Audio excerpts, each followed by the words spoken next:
For most of us, staying healthy is an exercise in daily exhaustion.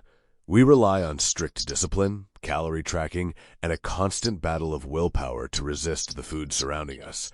But in Okinawa, Japan, which has one of the highest concentrations of people living past 100 anywhere on Earth, the approach is entirely different. Decades of research have shown no secret pill or expensive regimen at work here. Instead, longevity is a quiet byproduct of ordinary habits. These are roughly 20 small routines woven so deeply into the public social fabric that the people practicing them don't view them as health interventions at all. This operates on a principle we can call designing the default. Okinawan culture largely removes daily decision fatigue by structuring the physical and social environment so that the healthiest choice is automatically the easiest choice. Long-term health, it turns out, relies entirely on subtle environmental design. When your surroundings are built correctly, you no longer need superhuman discipline to live well.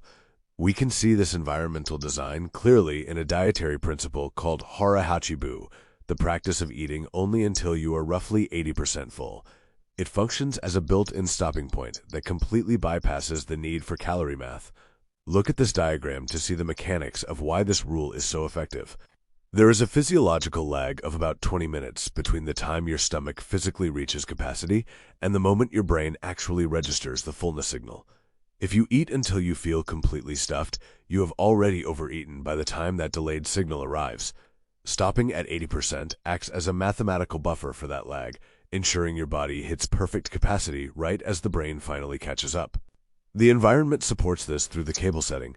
Traditional nails are served in smaller individual dishes.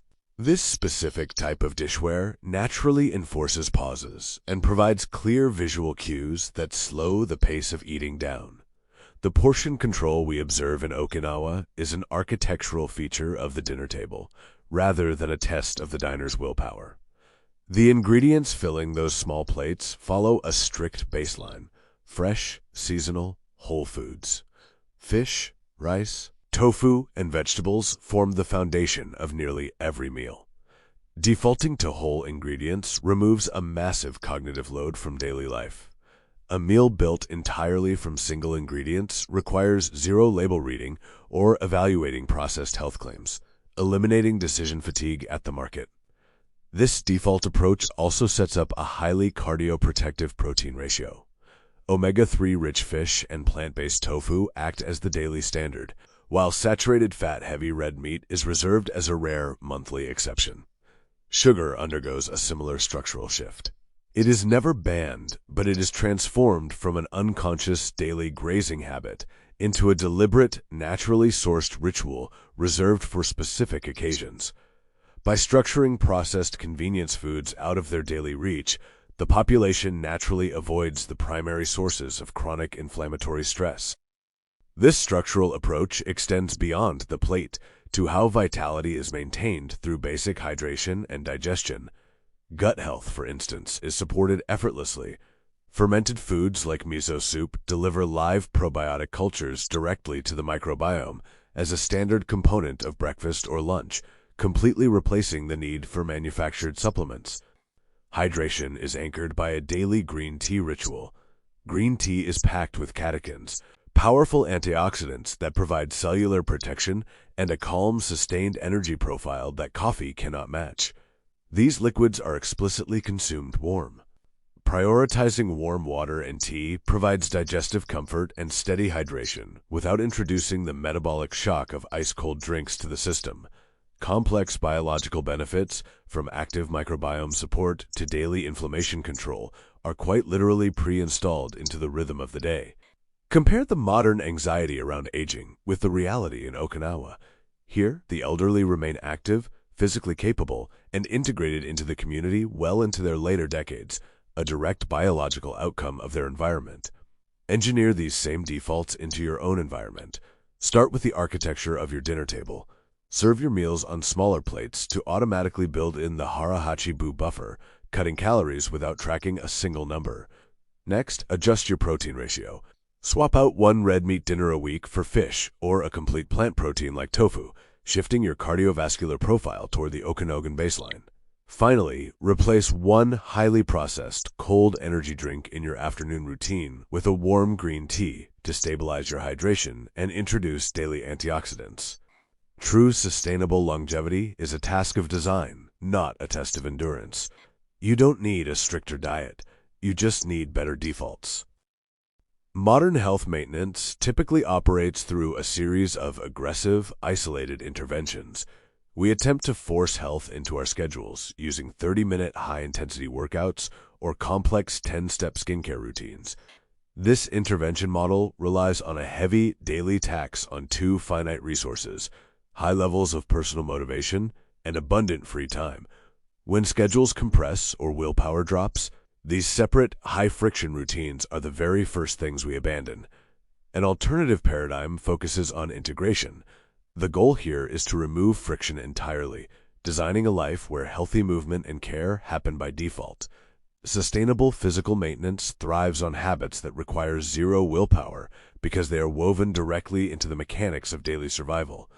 In many modern environments, movement is a destination reached by car, driving to a gym to use a treadmill.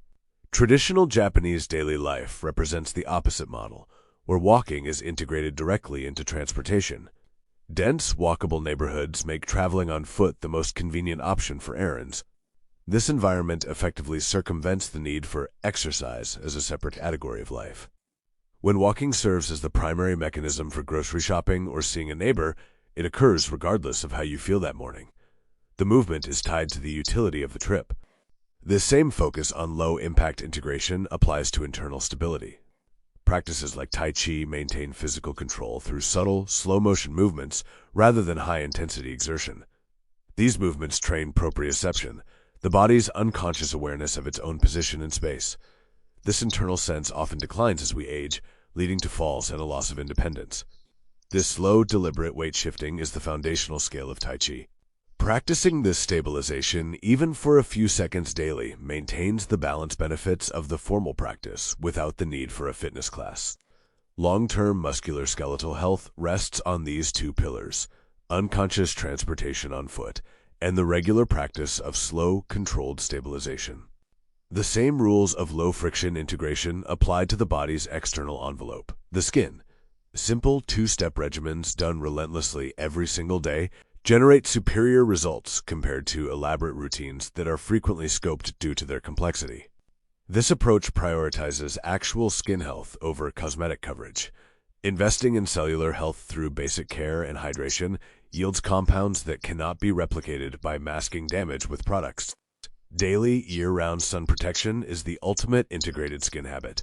It works best as an unconscious baseline behavior rather than a seasonal reaction to the heat. This chart shows how UV exposure accumulates. In winter or on cloudy days, a constant baseline of ultraviolet light reaches the skin. While summer shows sharp spikes in intensity, the total accumulated volume of that hidden daily low-level light is vastly larger. This quiet, constant exposure drives the majority of visible skin aging over time. Skin health accumulates through a relentless, unconscious defense applied every single morning, regardless of the weather. Shifting your weight onto one foot for a few seconds, parking farther from an entrance, or applying SPF during a snowstorm all leverage the same mechanical advantage. On a timeline measured in decades, simplicity and consistency will mathematically defeat complexity and intensity every time. Resisting the urge to start a massive new workout plan or buy a complex skincare line prevents the addition of friction that eventually leads to failure.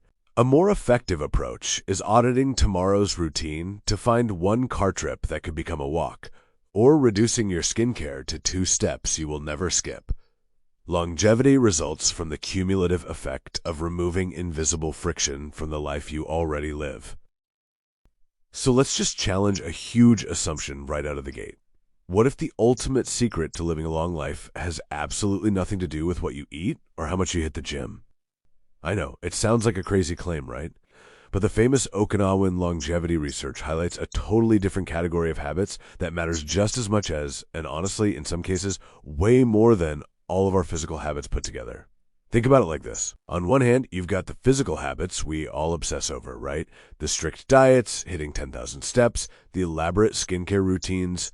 But on the flip side, we have these psychological habits, our sense of purpose, our social bonds, and our daily rhythms. This is that invisible architecture. It's the mindset and the daily rhythm underneath all those physical behaviors. And the research shows this invisible structure is the actual key to building a durable, thriving life. Which brings us to Pillar 1, ikigai, and the power of purpose. Now, you might have heard of ikigai before. It's a Japanese concept that roughly translates to a reason for being.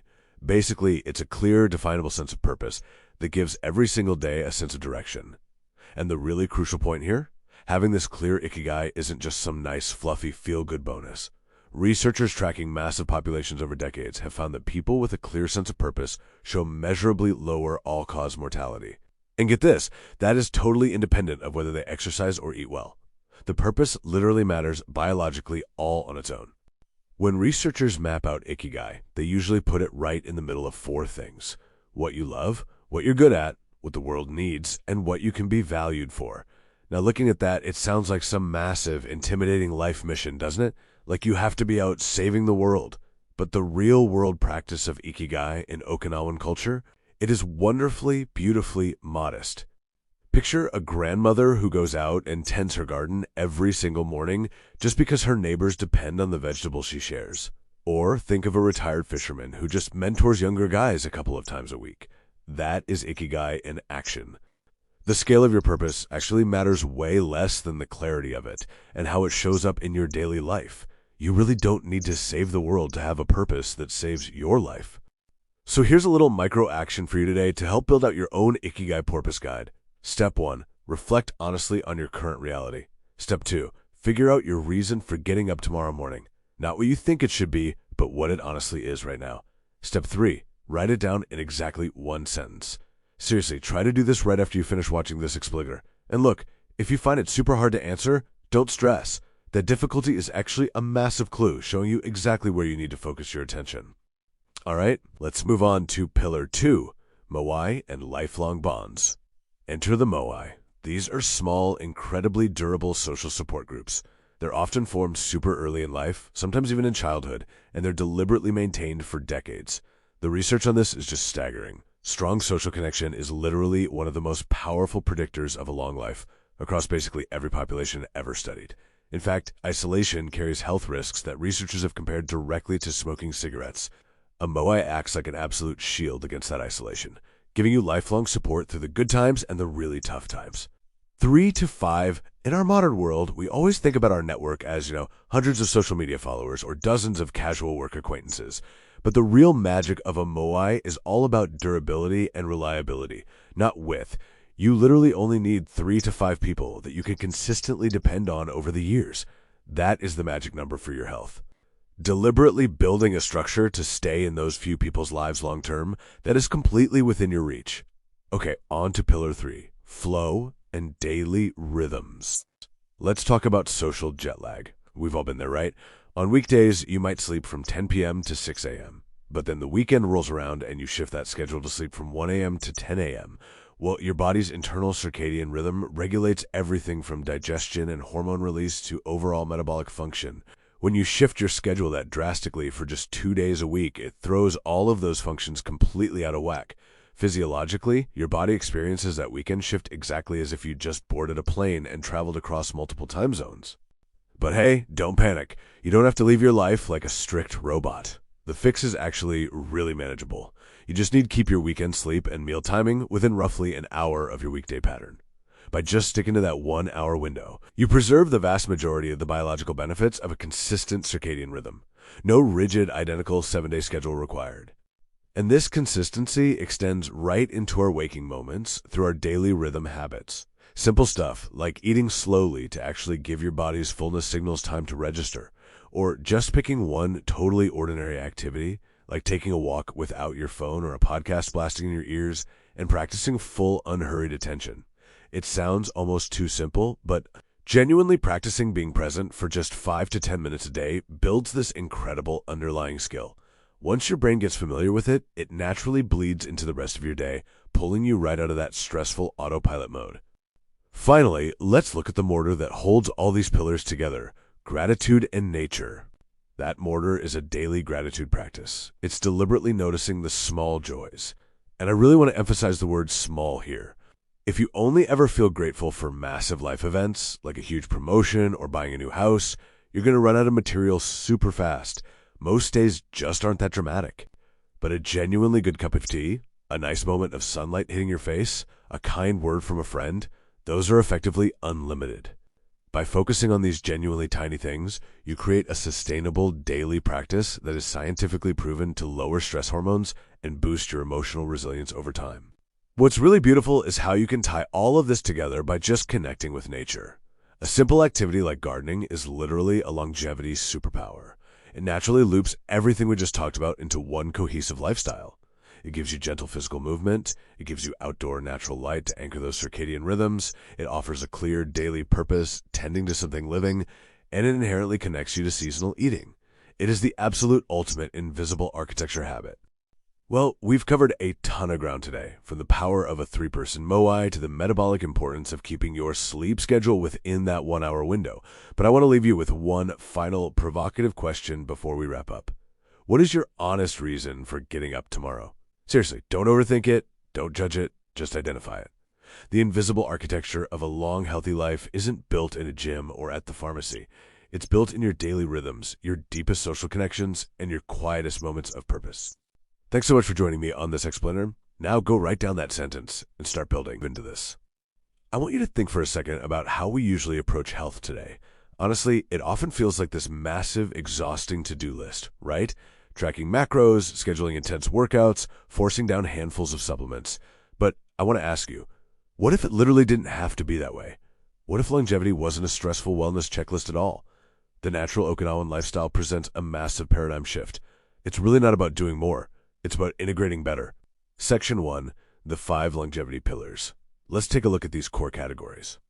To really wrap our heads around this lifestyle, we're going to break down their 20 powerful daily practices into 5 highly focused, super manageable pillars.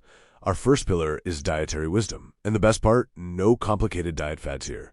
It's remarkably straightforward. They simply prioritize whole foods. When it comes to protein, they favor fish and tofu over heavy red meats. And as you'd probably expect, they strictly limit sugar and processed foods. It's a dietary habit rooted entirely in simple, whole ingredients rather than stressful, restrictive dieting.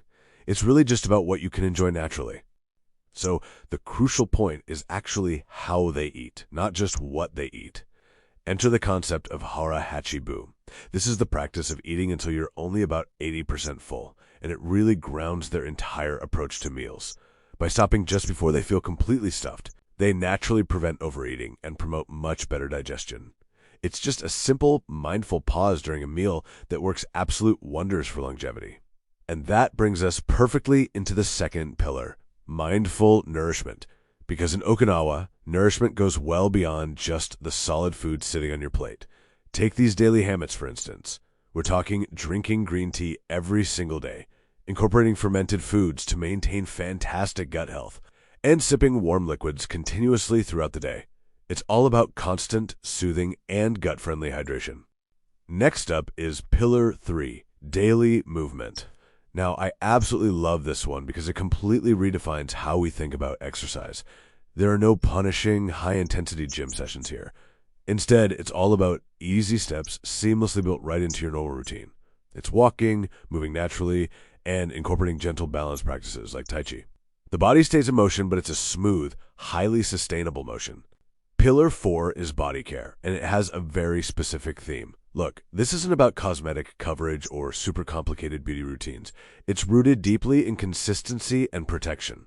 We're talking about mineral bathing rituals, simple but consistent skincare, and Rick Rack's daily sun protection. They prioritize the actual underlying health of the skin and body rather than just masking things.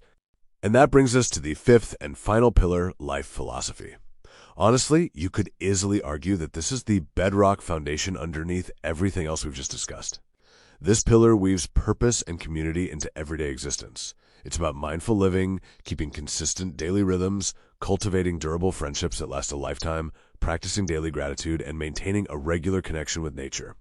Without this psychological and social grounding, the other habits just wouldn't hold up. Section 2, the power of overlapping habits. Let's move to and see how this builds, because this is where the real magic happens. We've looked at the 5 pillars, but the true secret to the Okinawan lifestyle is how these habits don't just sit in isolation, they constantly interact. We're looking at a major paradigm shift here. Modern wellness usually treats health as separate checklist items. You know the drill. You do your workout, then you prep your meal, then you do your meditation app. It's exhausting. But the Okinawan lifestyle is entirely different. These habits have sustained themselves across generations precisely because they were never framed as a formal wellness program. They were never separate items on a checklist. It's literally just how an entire culture organized ordinary daily life. Let me show you exactly what I mean by habit overlaps. Think about a simple walk. For us, it might just be trying to frantically hit 10,000 steps on a tracker. But in the Okinawan daily practice, walking acts as both physical daily movement and, when done attentively, a powerful mindfulness practice. You're hitting 2 longevity pillars at the exact same time. Or consider gardening. This perfectly demonstrates the overlap. When you garden, you're getting gentle physical movement, you're securing your regular connection to nature, and you're often fulfilling a sense of purpose by growing food or cultivating beauty. One single, totally enjoyable activity effortlessly weaves physical, environmental, and philosophical habits together. Even the very pace of your life pulls double duty. Taking the time to eat slowly is a perfect dual-purpose habit. By slowing down, you're practicing mindful living, while simultaneously giving your brain the time it actually needs to realize your fall. This directly supports the practice of hara hachi. These actions just constantly reinforce each other. And this brilliantly illustrates one of the most profound takeaways from the source material. The extraordinary longevity outcomes followed from that as a byproduct, not as the explicit goal. When you integrate health into the very fabric of your daily life, when your movement, your community, your food, and your purpose are all overlapping, a long, vibrant life is simply the natural result. It's a beautiful byproduct of living well. Section 3. Building your daily practice. So how do we actually take this ancient cultural wisdom and translate it into a practical action plan for our busy modern lives? First off, please do not try to adopt all 20 habits at once. That just puts you right back into that stressful modern checklist mentality. Instead, step 1, pick the single category or pillar that feels the most relevant to your life right now. Maybe it's mindful nourishment, or maybe it's life philosophy. Then, step 2, start with just one tiny habit inside that category this week. Just one micro action to focus on. Now, if you're finding this explicable resonant and you really want to explore the science and lifestyle further, there is definitely more out there for you. You can check out the supplementary explainer and workbook on the broader Blue Zones framework that Okinawa belongs to, which is linked right below in our source materials. It's a really fantastic way to go even deeper into these concepts. But for right now, I want to leave you with a direct question based on everything we've explored today. Which habit will you start today? Will you drink a warm cup of green tea? Will you pause at 80% full during dinner? Will you take a mindful walk? Choose your one habit, step into your new integrated lifestyle, and